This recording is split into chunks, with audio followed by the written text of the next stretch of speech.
Welcome,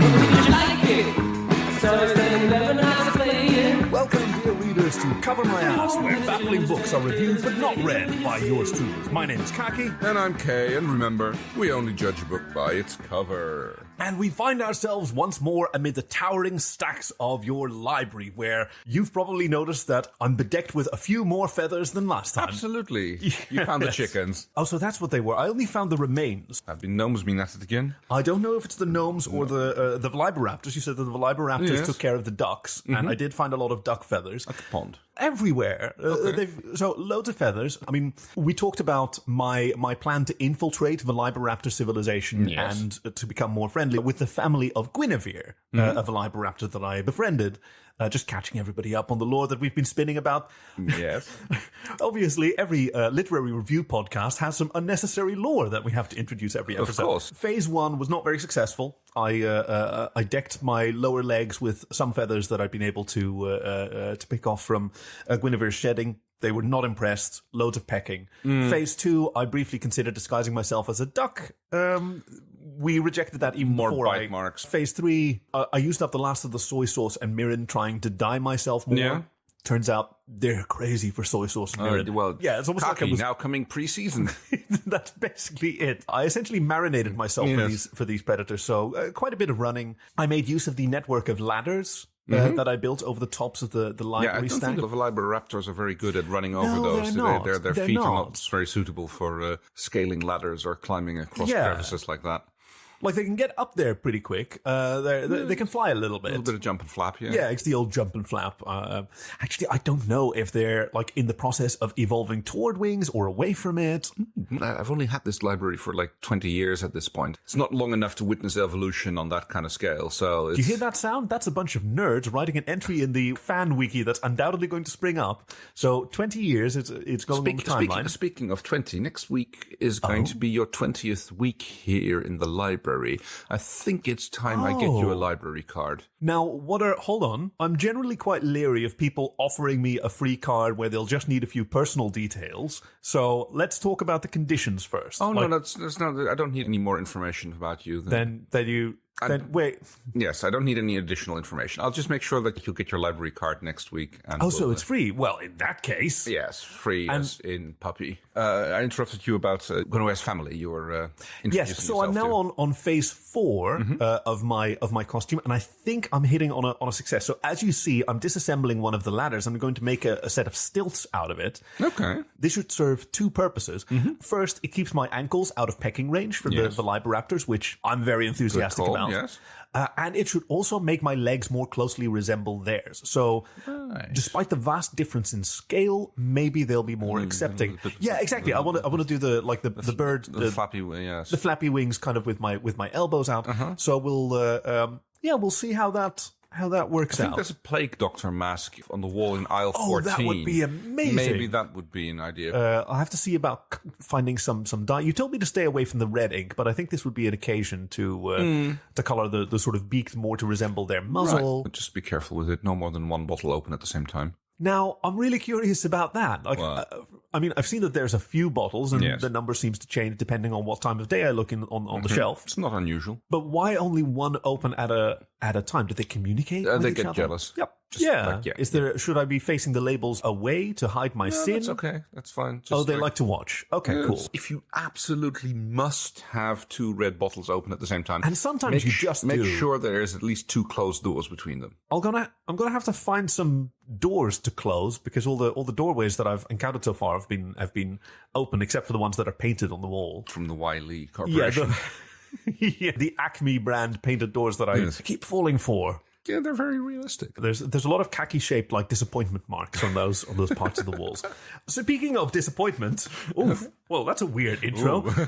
What do we have for our readers at home this week? Today we have one of Orson Scott Card's famous books.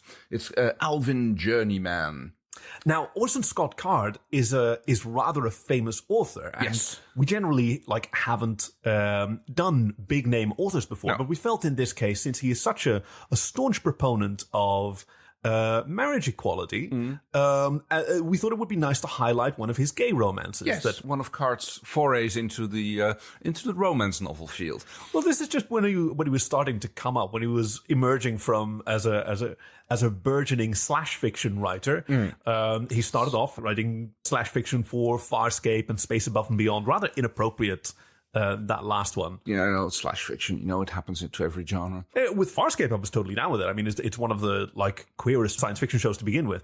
I mean, not that there was a lot of explicit representation of gay or trans people, but it was just a wild universe. There's a lot of weird people, and not everybody keeps the same standards. And they did a good job of that. Yeah. Human presumptions are not always valid. So Orson Scott Card then, he really liked his obscure sci-fi, and I'm not one to criticize someone's preferences. If you like to write slash fiction, that's totally awesome, and you can still have a literary career after that. Yeah, but brave to do it under his own name. So, yes, the book. Let's, for the podcasting device.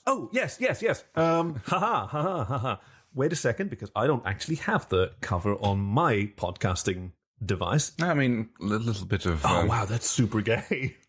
I forgot what a gay cover we have. It is really super gay. For the readers at home, if you look down at your podcasting device right now, you should be seeing the cover of today's book. And if not, check the show notes for an image and a link, because, wow, it's a doozy. As you can see, it's from the Tales of Alvin Maker, book 4. Yes. So it was turning into a bit of a series at this point. Oh, yeah. Alvin Maker, The Sorcerer-Slut, one of his more popular series. Mm-hmm. But not his most awarded series, because it does say that it's the New York Times best-selling author, which is kind of damning with faint praise. Yeah, not this book. Not this one. Hugo Award nominated, i.e. didn't win. The award-losing the best fantasy series now in progress, says Publishers Weekly. Well, which is also... it is definitely fantasy in more ways than one. Oh, yeah. So what we see is our famous Sorcerer-Slut in the foreground, reaching into his magical bag. We'll get into what's in that bag later on. Oh, yes. We don't want to get into magic sack. Yes.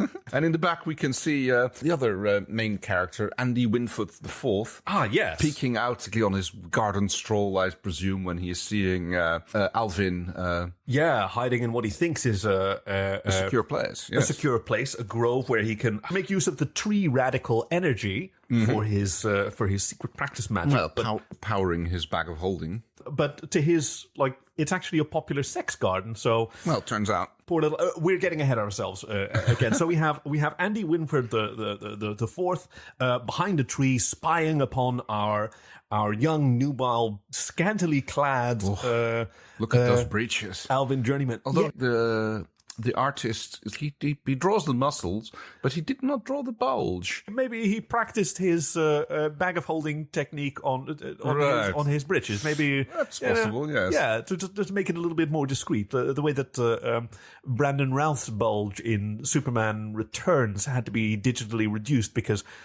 Guys, 10-year-olds have to watch this. Oh, there was no sock stuffing going on. Quite the opposite. Dancers have dealt with male dancers, or I should say, penis-equipped dancers have dealt with this for centuries, with various ways to tuck and pad and just reduce the obviousness of what's between their legs. Unfortunately, none of this wisdom was passed down to David Bowie in Labyrinth. Because you say unfortunately. However, I did not have any complaints about the wardrobe in that movie. No, it was great. I was very impressed with watching him roll his balls in the such dexterity.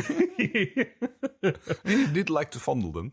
Although, have you ever seen the making of that? Oh, the behind the scenes where you can see the what was the name? Do you know the name of the contact juggler? No, I can't remember the man's name. But what's the other name for contact juggling? Fushigi. Oh, I don't never heard. Yeah, Fushigi art. Ah, well, yes, but yeah, there were really awkward shots, especially when he's when he throws the sphere to Sarah.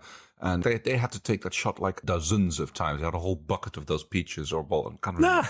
And they just fucked it up again. Because he was throwing it blind. Yeah. He was crouched behind Bowie with his arms stuck through this specifically tailored jacket that he was wearing so that it looked like it was Bowie who was doing it. And as if they were, after Chang and Eng, what were their names? I know the Siamese. The original Siamese twins. Yes.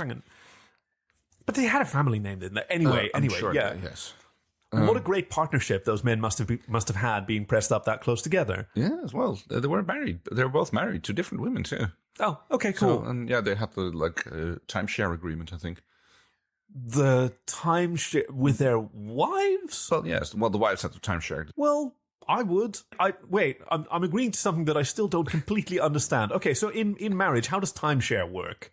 Well, basically, they got the husband to themselves, except, well, the other one was there as well. But, I just assumed that he kind of kept quiet. No, I'm still not getting it. Like, is this a group marriage that you're fantasizing? No, they would, because you have two women, yes, each with a marriage with two men. Yes. Oh, so it was husband swapping. Well, no swapping. It's like so Chang was married to wife 1, and Eng was married to wife 2. Oh, we're talking about Chang and Eng. Yes. I thought we were talking about David Bowie and his ball double. No. His Fushigi artist. I thought we were talking about the.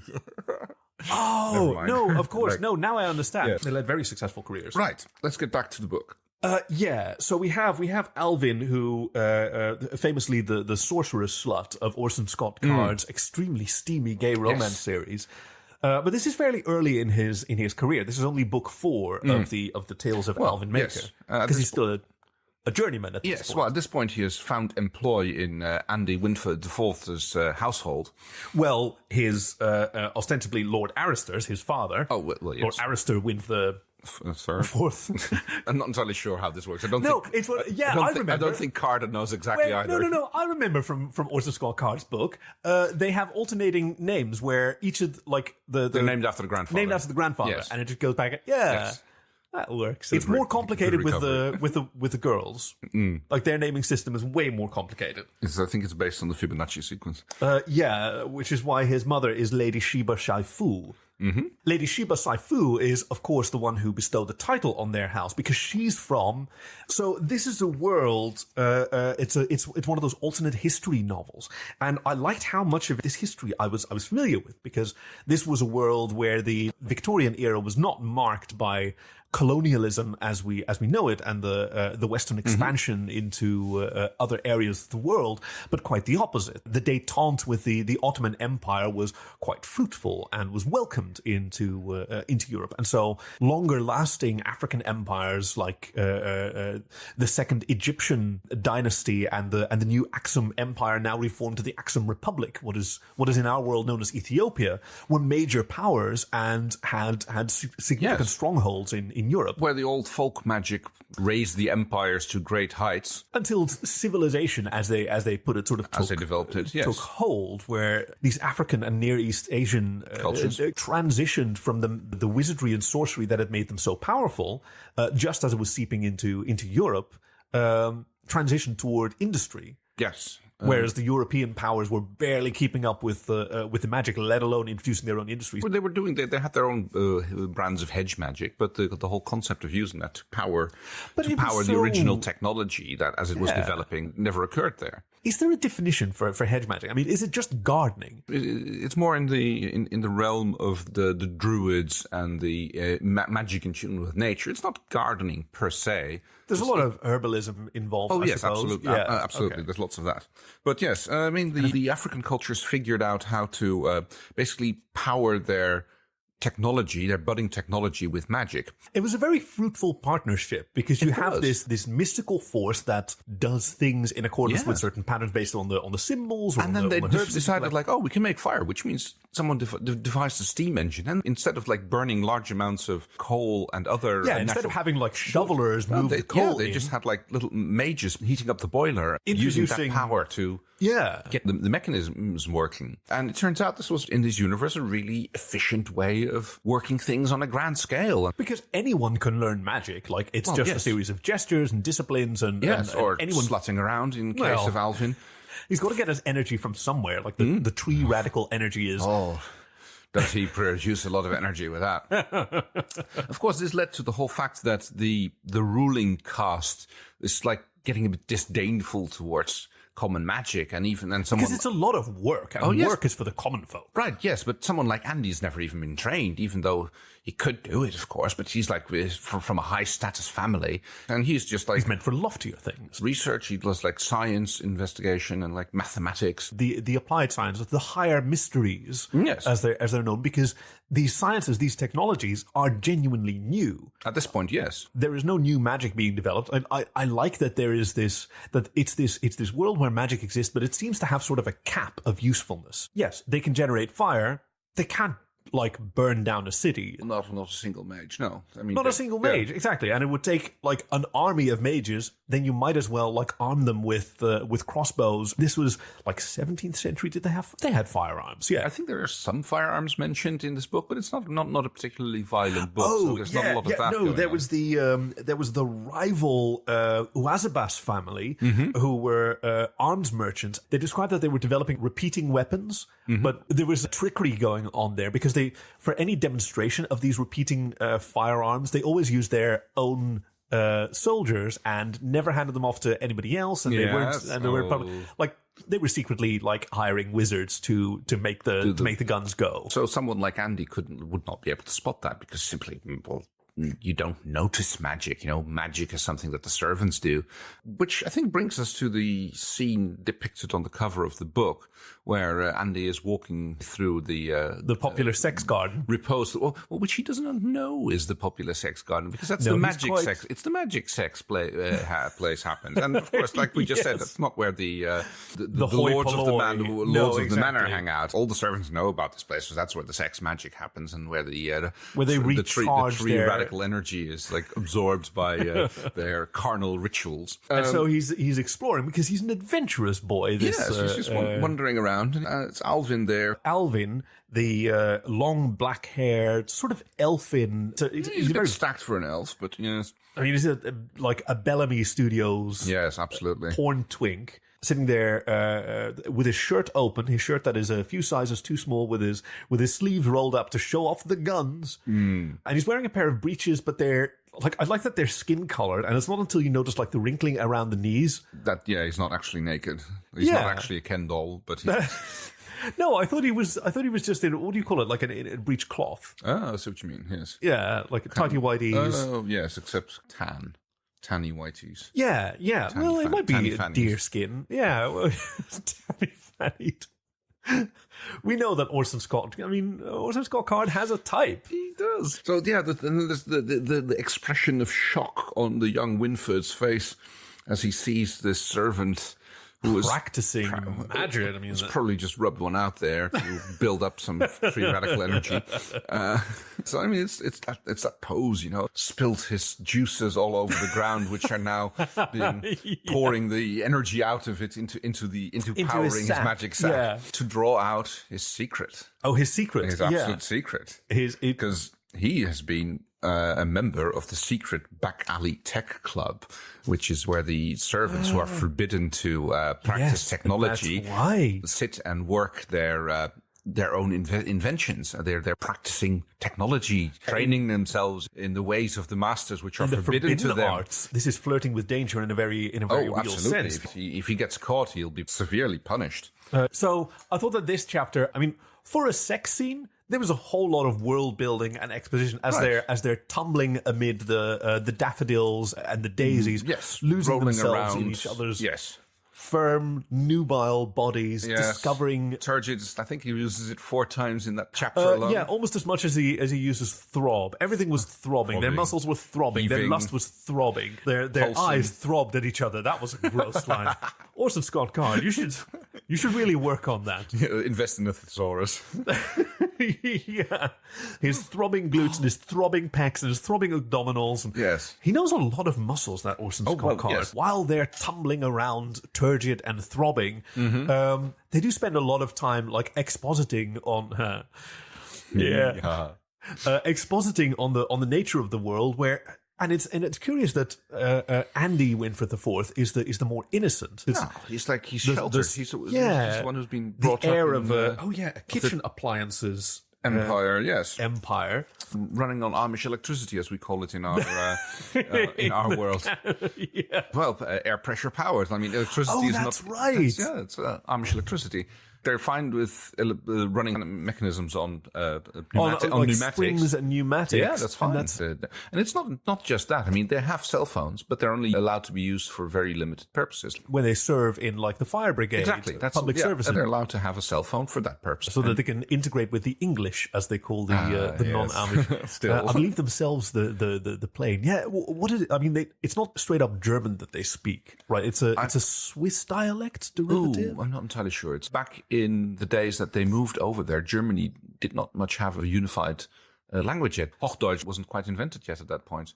I was going to say, like, nowadays, if you listen to Bavarian, Bayerisch... yes, well, absolutely. They're one of the most staunch holdouts for sticking to their own culture and the pronunciation and all stuff like that. Well, you say that, but you're from Twente, a region in the Netherlands that's famous for... I mean, don't they still have some towns where there are street signs in local dialect? Well, commonly it's understood that a language is just a dialect with an army and a navy. Very good. Yeah. No, but I read about this group of Twente rebels, navy, no language, who steal around under cover of night and put stickers on place names and street signs, turn them into the local name. and turn them bilingual. Oh, I did not know that. They prefer the traditional life, which is different from like how Mormons. I mean, Mormons have their year or two of mission that everyone has to go on. That's definitely trying to proselytize. Yeah, absolutely. Yeah. That's also why.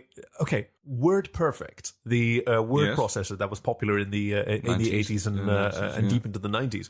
The reason that it achieved such primacy on the market was it was developed in Utah.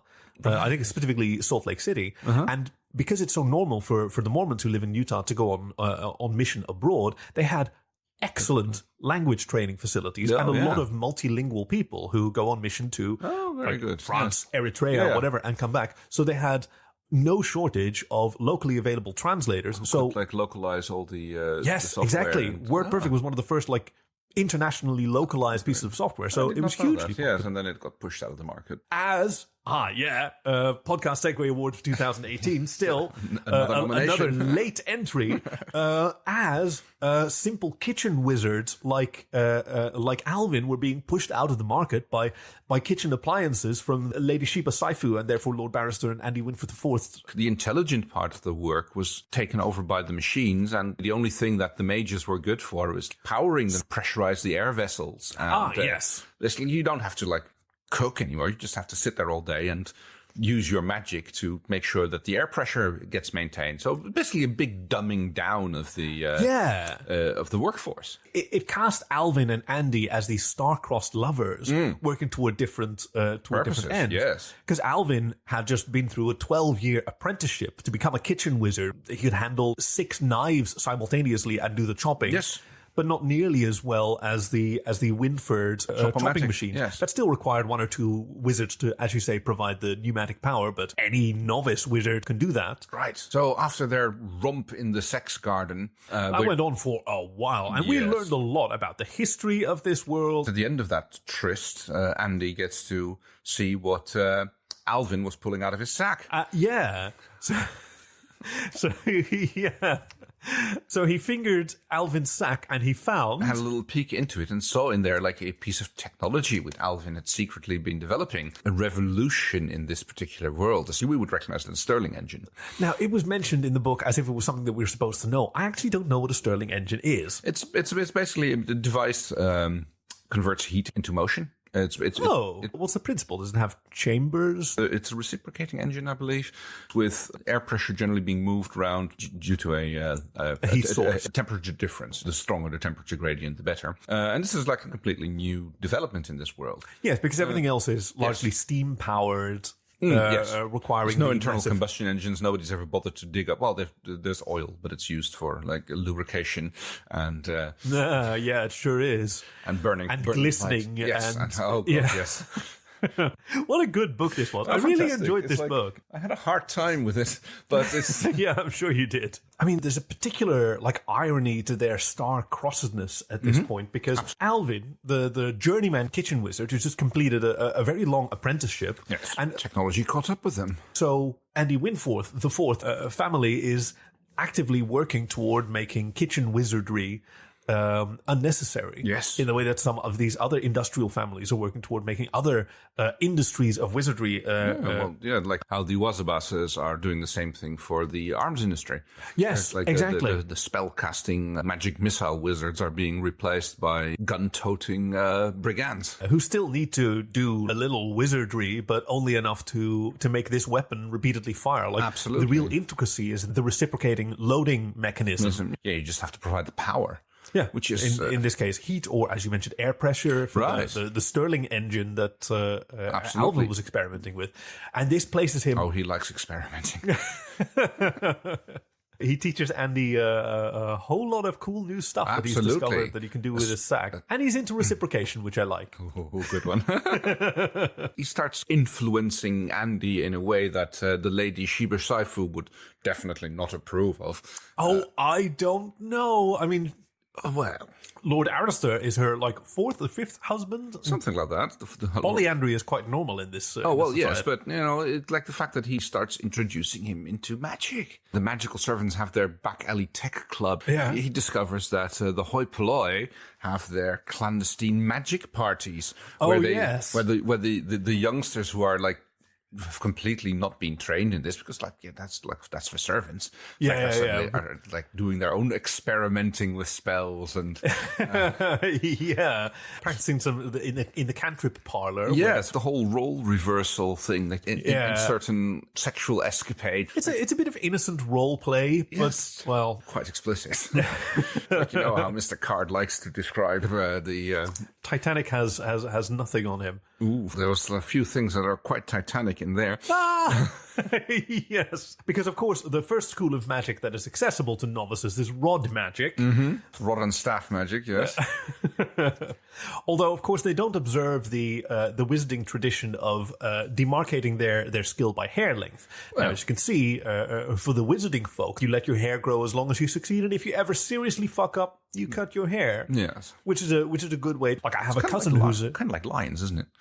Lions. You know, lions with their mane, that like when they get kicked out and beaten, they often lose their lot of their mane. Yeah, so you can actually the size of a lion's mane actually tells you a little bit about how their social strong status and how long they've been in power. Oh, but so these star-crossed lovers. So it's not necessarily the fact that they are from different worlds that stands against them. I mean, sure, it does. It's a big problem, and they are antithetical toward each other in more ways than one, because Andy's family business is supposed to put the kitchen wizards out of business. Absolutely. But at the same time, Alvin's secret experiments with the Stirling engine are a serious competitor to the kitchen appliances. Yeah, because it's like they're far better than the Winford inventions. Absolutely. Getting that kind of power out there would like break their stranglehold on the on the developing industry. For a lowly wizard to hold a patent that powerful. That would be like unheard of.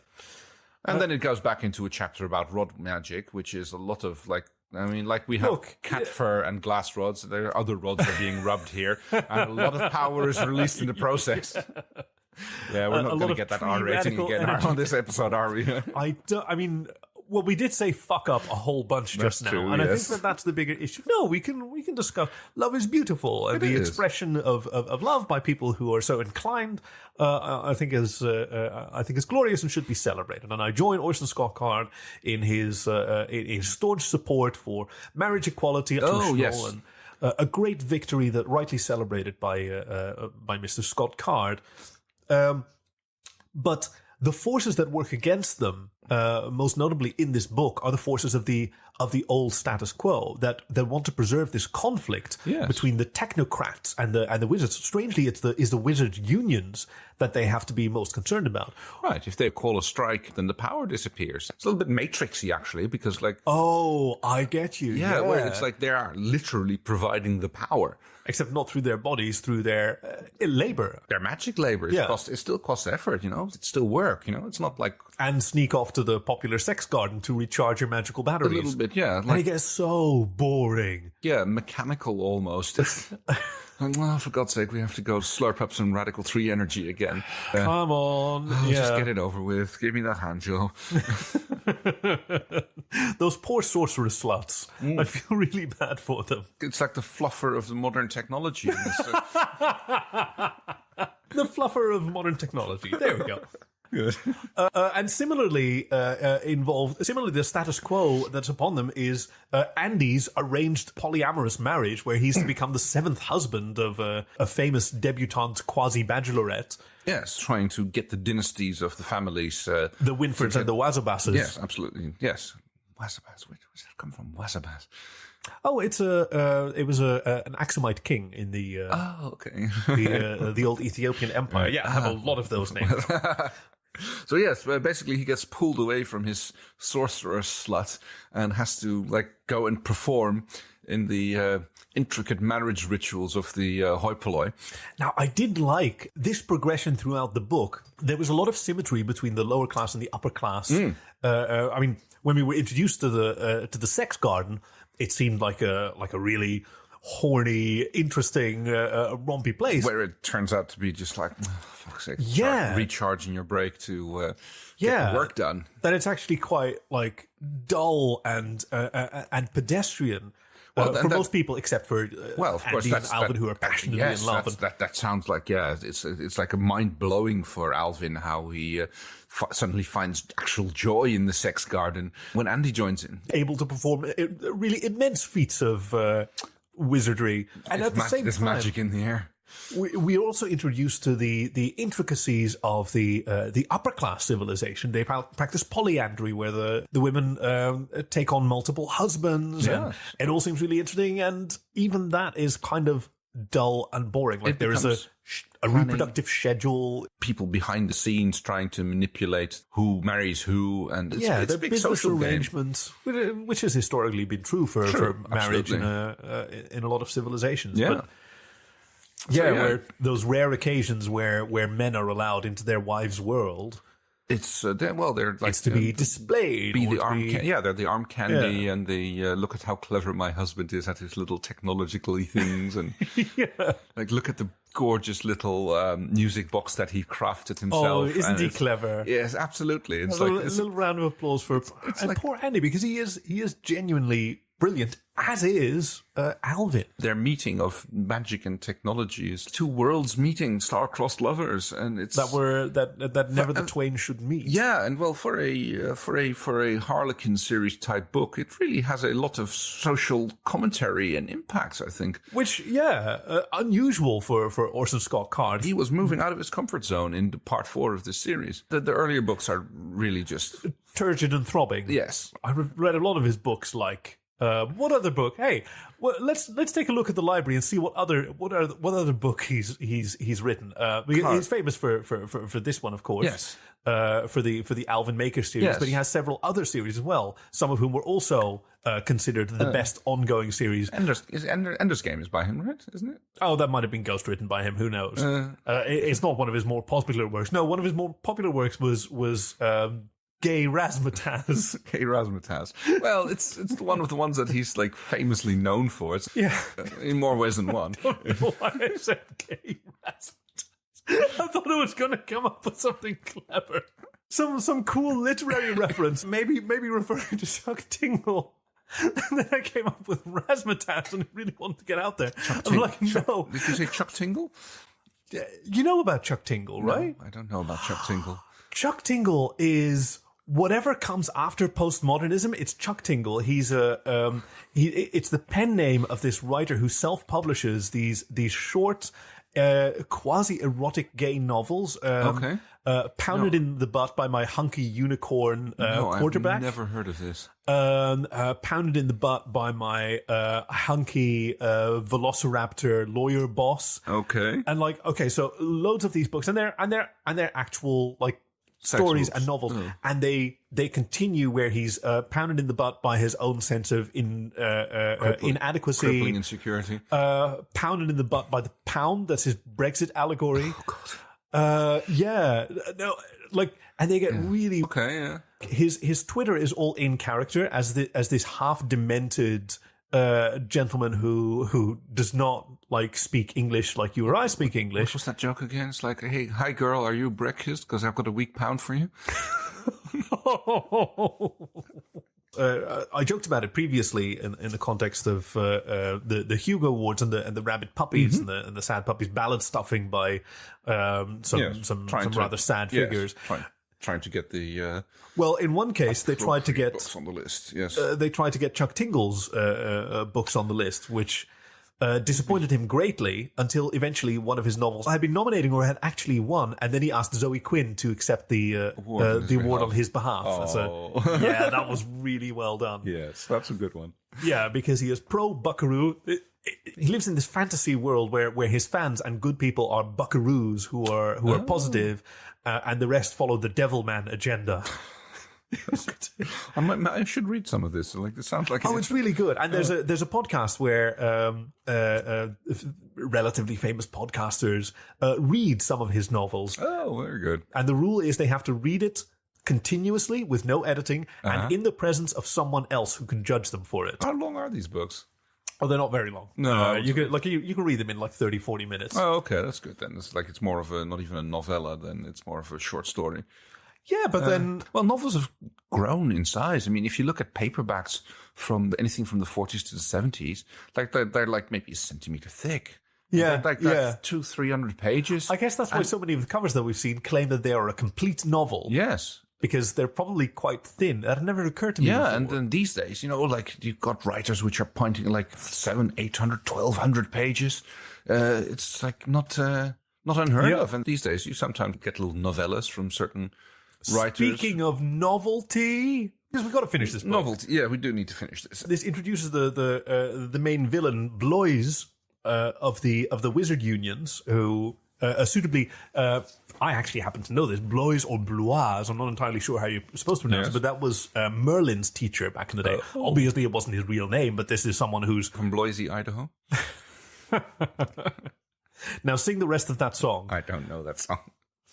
The Yakko Warner, all the states and their capitals. My brother can actually sing it. Oh wow! No, I've never. I don't think I've actually even heard that one. But it's very good. It's in the same rhythm. But right. Yes, he is the major antagonist who stands between this star-crossed couple, trying to disrupt the empire of the Lady Sheba Schweifel and the Razzmatazz, and trying to basically get his own influence in. He's this is where the communist tendencies of the book start to come in a little bit, where there's like trying to seize the means of production.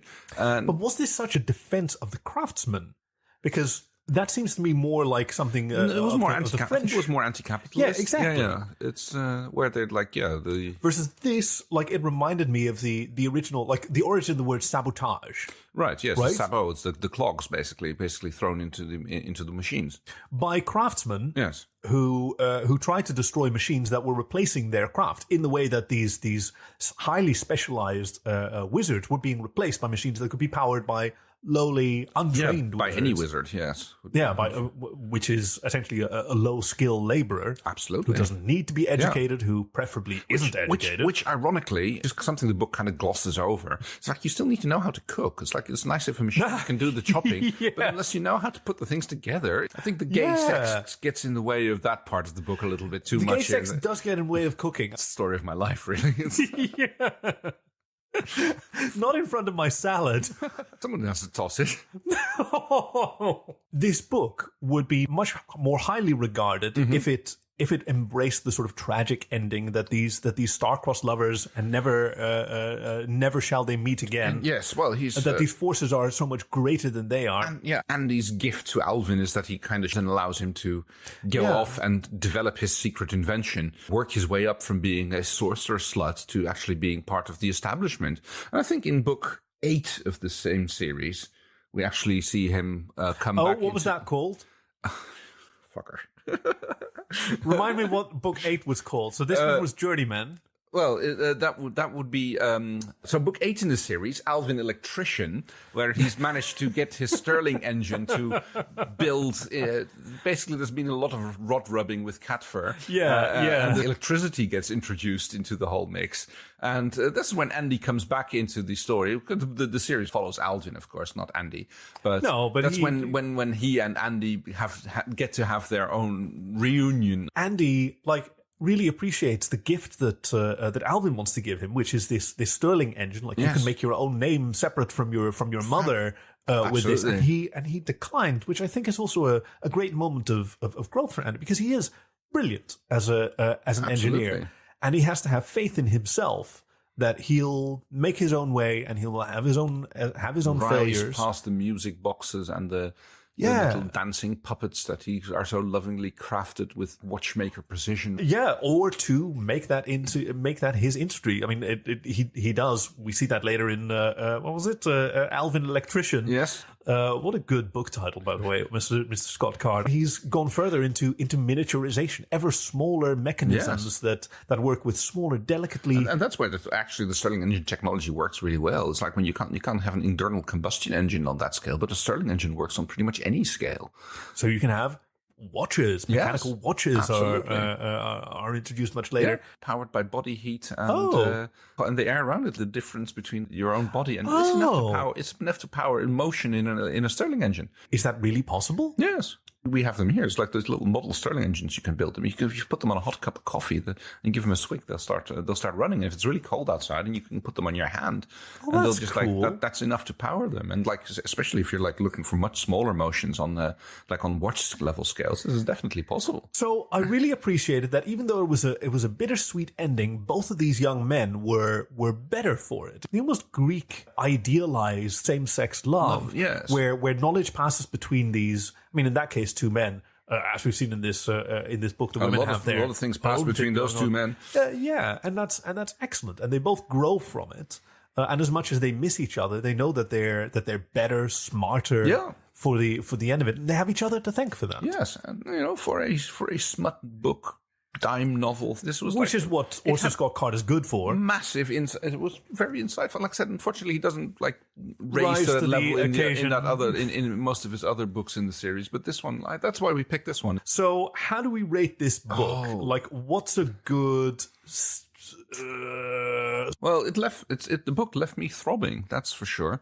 Okay. My heart pounding, my breath short. There's a turgidity scale. There is a scale of turgidity. Oh, that sounds fantastic. I'm very rapidly Googling the scale of turgidity. Is it kind of like the Rockwell scale? Shit, no. The scale of turgidity is one that we made up in a previous book. Oh, shit.